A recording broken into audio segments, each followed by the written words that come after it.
ついてくると頭を一生懸命ブンブン縦に振ってリンゴが欲しいようなアピールをします。後半になるとこの辺だったりこの辺で静かに激しくブンブン揺れてる子でもあります。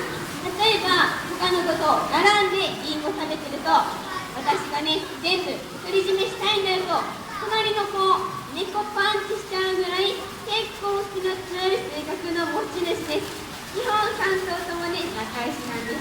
ではい次はい待ってました。じゃあ次こっち行きましょう。はい最後の3頭目は唯一のオスのレッサー。